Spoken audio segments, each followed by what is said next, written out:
This episode is sponsored by HistoryFix. HistoryFix is a history-centered streaming service that helps you escape back into history through movies, documentaries, docudramas, and even how-tos. All the content on this platform is created by history buffs for history buffs. Do you enjoy learning about the American Civil War? If so, check out my exclusive series called Battlefield Chronicles, airing only on HistoryFix. In this first episode, join me on our search for Captain Henry Fuller on the Gettysburg battlefield. To find out more, click the link down below in the description.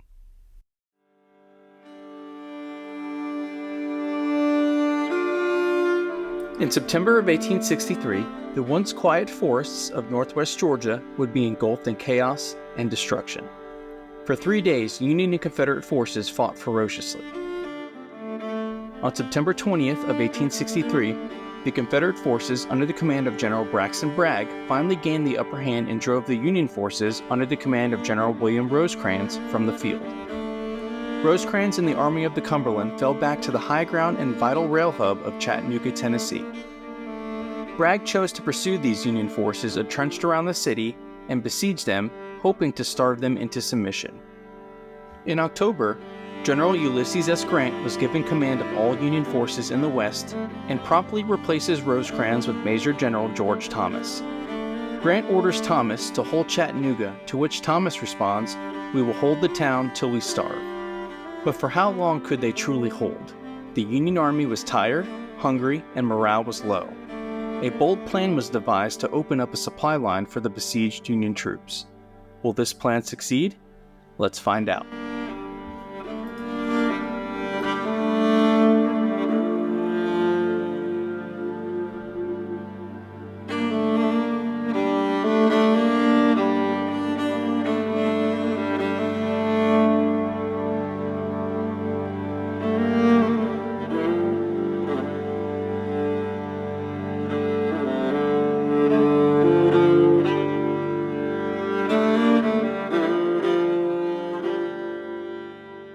So we are currently at a location called Point Park, and Point Park is located on top of the famed Lookout Mountain. And as you can see, this area offers just amazing views of Chattanooga and the surrounding areas.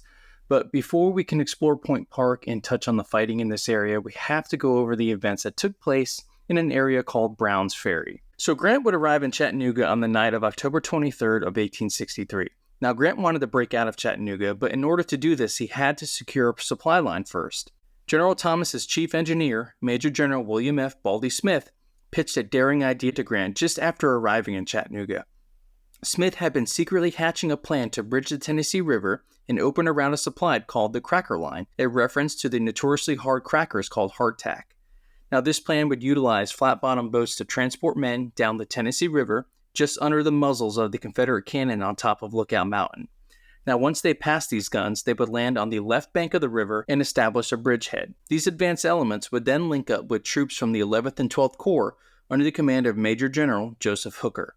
Now, we're actually going to go down to the general location where this crossing happened, but I wanted to stop here first and show you not only the beautiful views as you can see, but a general layout of the area. So you have downtown Chattanooga, the Tennessee River, and that body of land between the rivers is Moccasin Bend, which is where we're headed next. But here is Point Park and the amazing views, and let's head to the general vicinity of Brown's Ferry.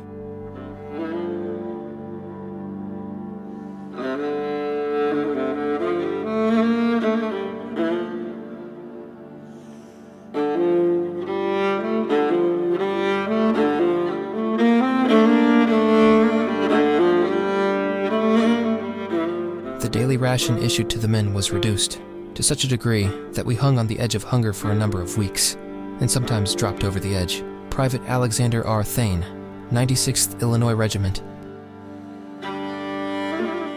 Alright, so I just want to orient you as to where we are.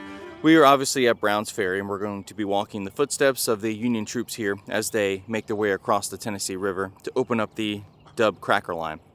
But in the distance there, you have Lookout Mountain. And if you're interested in coming to Brown's Ferry, we're right at the intersection of Moccasin Bend and Riverside Avenue. And once you come down this little rise here, you have a little parking area, and the trail to see where the crossing happened is just down here. So we're obviously here in Chattanooga covering the events of the American Civil War, but I think it's also important to note that a section of this road in 1838 was used as the Trail of Tears. And like I said, although we're here covering the American Civil War, I thought that that was at least worthy of noting. So we're going to be not only following in the footsteps of Union troops as they make their way to the river here, but we're also going to be following in the footsteps of thousands of Native Americans who were forcefully removed from their homes and forced to go west. All right, so we're making our way to Browns Ferry, and as you can see in the distance there, that is Lookout Mountain. That is where we started this video.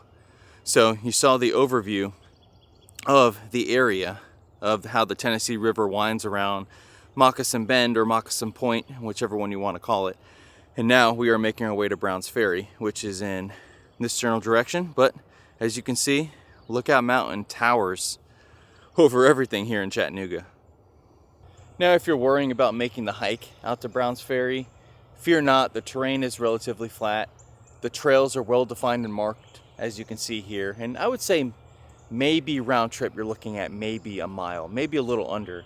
The only thing you have to worry about, there's an aroma in the air. I don't know what it is. It doesn't smell great, but that's really the only thing that I found in this area. But just through these trees here is Browns Ferry, maybe about 100 yards left. So let's walk in the footsteps of the Union attack here. So we have emerged from the trail network here, and just before us is the site of Browns Ferry. Now, the following morning of October 24th of 1863, William Smith, George Thomas, and Ulysses S. Grant would ride to this proposed crossing site here and observe the terrain and discuss whether or not this plan was actually even worthwhile. You're probably wondering, though, why three high-ranking Union officers would ride to this spot with Confederate pickets on the other side of the river. Well, unfortunately for the Confederates, they became a little lax in this area. They've been in this area for weeks, not much action, and both armies became a little lax. So when Grant, Thomas, and Smith came out to this site, they were essentially only 100 yards or so away from Confederate muskets, and the Confederates had no idea. But here is the proposed site of Browns Ferry here. Now, if you've been following the channel for any length of time, you know that one of my favorite things to do is walk in the footsteps of the men and women that you read about. And you know, not only are we walking in the footsteps of the Union soldiers as they were getting ready to be ferried across the river here, but we were essentially walking in the footsteps of Generals William Smith, George Thomas, and Ulysses S. Grant as they came out prior to the attack to observe whether or not this was even practical or not. And I think that's just really cool. You know, just imagine Grant looking just over the river here. And shortly after that, they launched this attack. And this is just a really cool area. There's not much here, but you come here with some knowledge and a little bit of imagination, and you can piece this attack together. It's pretty cool. They did not fire upon us, nor seem to be disturbed by our presence. They must have seen that we were all commissioned officers, but I suppose they looked upon the garrison of Chattanooga as prisoners of war. General Ulysses S. Grant. Now, on October 25th, Brigadier General William Hazen learned that he was to command this federal operation. They would ride down to the boats, and they would ride these boats down the river underneath the Confederate muzzles of Lookout Mountain and arrive at this little area here. So you can see that you have the two mountains here, and then you have, I guess, this draw or saddle in the middle, and that was the proposed landing site.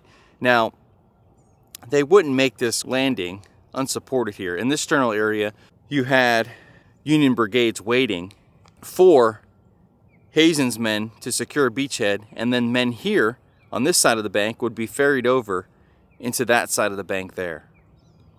So this plan was finally set in motion shortly after midnight on October 27th. But due to the small boats, the departure was delayed until about 3:30 in the morning. Now, as the Union forces silently floated down the river here, a low-hanging branch would strike a man in Lieutenant Colonel James Foy's boat, and he was in command of the 23rd Kentucky. So his detachment of 75 men was part of this little flotilla here, and a branch struck one of his men, knocking him into the water.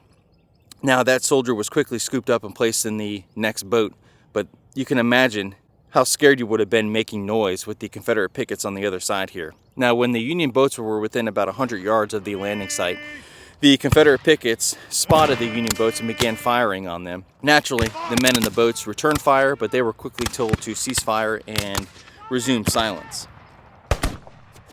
Balls whizzing over and around. Push for the shore. Push for the shore. Our boats have dropped a little below our intended landing, but we reach the bank and leap ashore as we may. Major Albert Hart, surgeon of the 41st Ohio.